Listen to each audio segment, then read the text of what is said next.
ধরো 29 তারিখ সকালবেলা প্রথম ফোনটা ঘুম থেকে ওঠার পর রাহুলের এসেছিল। হোটেলের ঘর থেকে আমাকে ফোন করে বললো, এসো আমার ঘরে এসো, ভালো চা খাওয়াবো।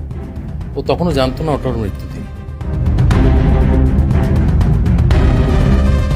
ফেরার পথে যদি গাড়িতে খবর পাই সেই মানুষটা জাস্ট নেই, অসুস্থ টসুস্থ নয়, নেই, তারপর আমি কি করে কথা? তোমরা দেখছো বেশিরভাগটাই দেখছো আমরা চলে আসার পরের যে ফুটেজগুলো, যেখানে ওরা তিনজনই শুধু রয়েছে, সেই সময়টা আমরা ছিলাম না।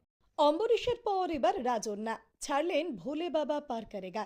তবে আস্থা রাখলেন লীনা গঙ্গোপাধ্যায়ের উপরে। ঘটনার দিন সেখানে রাহুল এবং শ্বেতা ছাড়াও ভোলে বাবা পার করেগা সিরিয়ালের বেশ কিছু চরিত্র উপস্থিত ছিলেন, যার মধ্যে ছিলেন অভিনেতা অম্বরীশ এবং অভিনেত্রী রাজন্যাও। কিন্তু এই ঘটনার পর থেকে তাদের দুজনকে কোথাও দেখা যায়নি, না তো রাহুলের বাড়িতে, না তো তারকাদের সঙ্গে রাস্তায় হাঁটতে। এবার মুখ খুললেন অভিনেতা অম্বরীশ ভট্টাচার্য।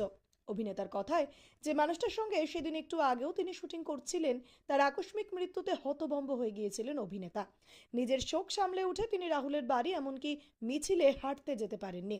এখানেই শেষ নয়, ঘটনার পরপরই তিনি ম্যাজিক মোমেন্টসকে চিঠি দিয়ে জানিয়ে দিয়েছিলেন তিনি এই সংস্থার সঙ্গে আর কোনো কাজ করবেন না। এই একই সুর শোনা গেল রাজনা মিত্রের গলাতেও। অভিনেত্রী জানান, দীর্ঘ 11 বছর ধরে তিনি ম্যাজিক মোমেন্টসের সঙ্গে কাজ করছেন। কোনোদিন তাদের কোনো গাফিলতি তার চোখে পড়েনি, কিন্তু রাহুলের মৃত্যুটা সত্যি বেদনাদায়ক। তাই তিনি ভোলে বাবা পার করেগা সিরিয়াল থেকে সরে দাঁড়িয়েছেন।